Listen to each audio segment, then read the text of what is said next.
ආයුබෝවන් දුවේ පුතේ. ඔන්න එහෙනම් කුමාරි ටීචර් අදත් ලෑස්ති වෙන්නේ ඔයාලට අලුත් පාඩමක් කියලා දෙන්න. මොකද දන්නවද මේ පාඩම? අකුරු සින්දු. අහලා නේද අකුරු සින්දු? ඔන්න බලන්නකෝ එහෙනම් අද අපි අකුරුත් එක්ක සින්දුවක් ඉගෙන ගන්නවා. ඇයි දන්නවද? දැන් ගොඩක් අම්මලා කියනවා දුවන පුතාලා ගොඩාක් අයට අකුරු ටික තාම මතක මදි කියලා.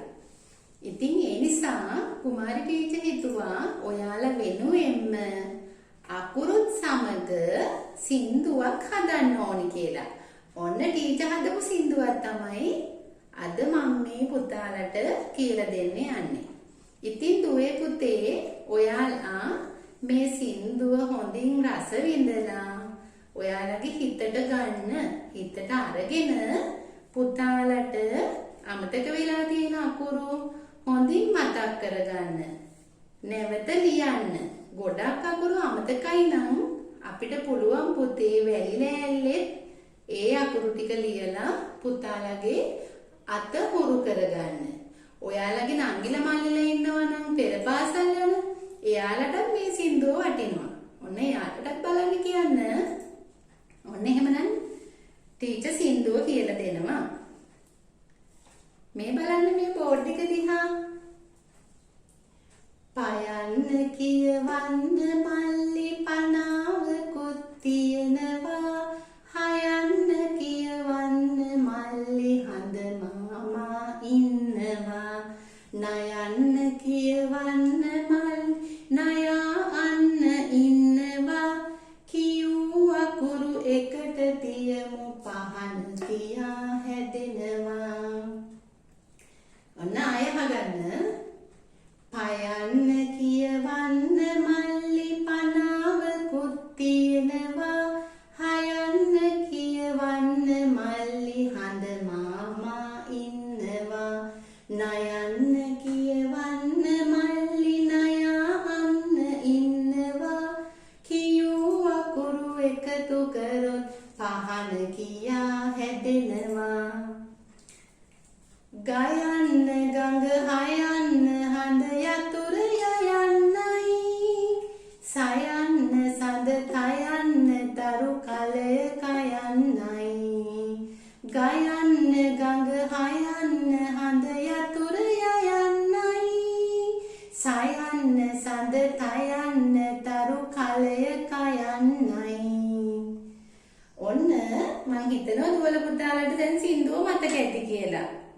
අපි එහෙමනම් මේ සින්දුවේ තියෙන වචනවලට අදාළ අකුරු ටික කොහොමද පස්තෝලේ ලියන්නේ කියලා බලමු. දැන් බලන්න පුතේ මෙතනත් හඳ නේද? මෙතනත් හඳ, මෙතන සඳ. අපි හඳ කියලාත් කියනවා, සඳ කියලාත් කියනවා නේද? ඒ නිසා තමයි ටීචර් මේ දෙක ගත්තේ. අපි බලමු මුලින්ම තනි අකුරු වලින් රූල මැද ලියන අකුරු ටික කොහොමද පස්රෝල් පොතේ ලියන්නේ කියලා. පුතාලා පස්රෝල් පොත අරගෙන හොඳට බලාගෙන ටීචර්ත් එක්කම අකුරු ටික ලියන්න. අපි පස්රෝල් පොතේ මධ්‍ය අක්ෂර ඒ කියන්නේ තනි රෝල් පොතේ රූල මැද පිරෙන්නම ලියන අකුරු පස්රෝලෙදී ලියන්නේ මෙන්න මේ අංක 2 කියන රූල ගාවින් ඉඳන් අංක 4 දක්වා. මේ බලන්න. මෙන්න මේ කොටසේ තමයි මධ්‍ය අක්ෂර ටික අපි ලියන්නේ. දැන් එහෙමනම් බලමු ටීචර් මුලින් ලියනවා. බලන්න මොකක්ද කියලා. මෙහෙම ගත්තා. ගා. මොකද්ද මේ අකුර? ගා. ගංග. ඊළඟට ඔන්න බලන්න හයන්න. හයන්නට ඔළුවක් තියෙනවා. ඔළුව බෙල්ල මෙහෙම මෙතෙන්ට අරගෙන මෙහෙම රවුම් කරාම එනවා අකුර මොකද්ද? හා. හඳ.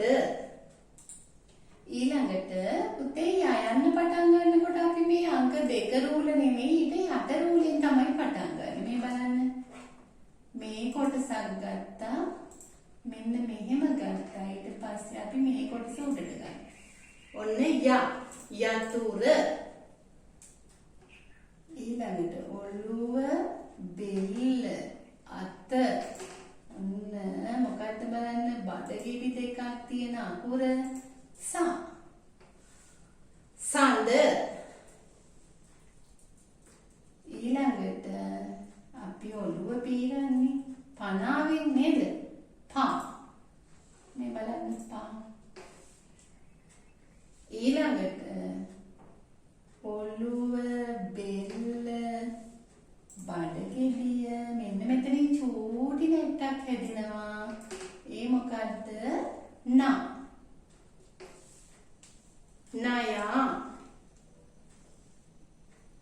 ඊළඟට ඔළුව, බෙල්ල, බඩගිනිය ඊළඟට චූටි නැට්ටක් පහළට එනවා. මොකද්ද? ඊළඟට තරු. ඔළුව, බෙල්ල මෙන්න මෙහෙම මෙතෙන්ට ගන්න ඕනි. මොකද්ද මේ? මෙතන චූටි නැට්ටක් තියෙනවා. කලය. ඊළඟට පුතේ ගඟ කියනකොට සංඥක ගයන්න මෙන්න මෙහිමයි පටන් ගන්න. මෙතනින් තමයි පටන් ගන්න. මේ බලන්න. මෙන්න මෙහෙම මෙතෙන්ට එන්නම ඕන. ඊට පස්සේ ගයන්න වගේමයි. සංඥක ගය. ඔන්න දැන් අපි ලියුව අකුරු 9ක්. ඒ 9 හරියටම රූල මැද. තනි රූල ලියනවා නම් කොහොමද ලියන්නේ? රූල මැද. දැන් බලන්න දුවේ පුතේ නැවත වරක් ටීචර් අකුරු ටික මතක් කරනවා. හ ය ස ප න ත ක ග. ඉතින් දුවේ පුතේ ඔයාලා දැන් පුරුදු වෙන්න ඕනි මේ අකුරු ටික යොදාගෙන මොනව හදන්නද? වචන හදන්න. නේද? අපිට පුළුවන් දැන් බලන්න ටීචර් මෙතන ලියලා තියෙන වචන මොනවද කියලා. පහන. නේද? පහන, ගහ, සත, ගංග, හඳ. ඔන්න ඔය ටික නේද? අපිට එහෙමනම් දුවේ පුතේ ඔයිට වඩා තව වචන හදන්නත් පුළුවන්. අපි කොහොමද බලමු තව වචන හදන්නේ? නේද? මේ බලන්න ඔන්න ටීචර් කියලා දෙනවා හදන හැටි. දැන් පුතේ අපිට පුළුවන් ඔය අකුරු එකතු කරලා මේ බලන්න කොන්න ටීචර් කියනවා ගහ. ඔන්න මම ලිව්වා ගහ කියලා. අපිට පුළුවන් පුතේ මේ ගහ කියන එකට තව අකුරක් දැම්මොත් මොකද්ද වෙන්නේ? නයන්න දැම්මොත් නා. එතකොට ගහන නේද? ඊළඟට අපිට පුළුවන් තව ලියන්න හත.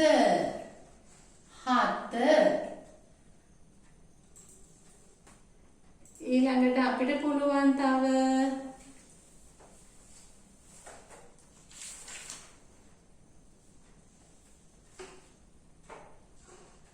යහ.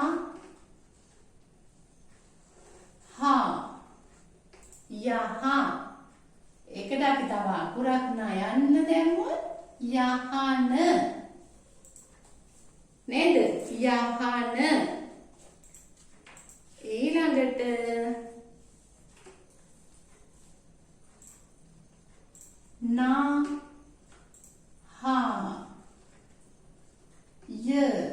නහය. ඔන්න ඔය වගේ මේ අකුරු 9න් අපිට පුළුවන් දුවේ පුතේ ගොඩක් වචන හදන්න. ඉතින් පුතාලට පුළුවන් මේ වීඩියෝ එක අවසානයේ වීඩියෝ එකට පහලින් දාලා තියෙනවා ඩිස්ක්‍රිප්ෂන් එකේ PDF එකක් විදිහට මේ වචන සෙට් එකක්ම තියෙනවා හදන විදිහ. මේ බලන්න ටීචර් පොඩ්ඩක් තියලා පෙන්නන්න. ඒකෙන් ඔයාලට පුළුවන් ලින්ක් එකකින් ඩවුන්ලෝඩ් කරලා අරගන්න මේ වචන සෙට් ටික. මේ බලන්න. ගහ ගහන, ගය ගයන, ගන ගණක, ගත ගතට, ගස ගසන, ගග ගගන. ඔන්න ඔය වගේ තව ගොඩක් වචන අපිට හදන්න පුළුවන්. මේ බලන්න. එහෙමනම් අපි ඒ ටිකත් පුරුදු වෙමු. ඉතින් දුවේ පුතේ ඊළඟ අකුරුත් එක්ක සින්දුවයි වචන හදන හැටි, ලියන හැටි ඊළඟ දවසේදී අපි ඉගෙන ගනිමු. මේ අකුරු ටික දුවල පුතාලා හොඳින් එහෙනම් පුරුදු වෙලා සූදානම් වෙලා ඉන්න. එහෙමනම් දුවේ පුතේ ඔයාලා සියලු දෙනාටම ආයිබෝවන්, තෙරුවන් සරණයි.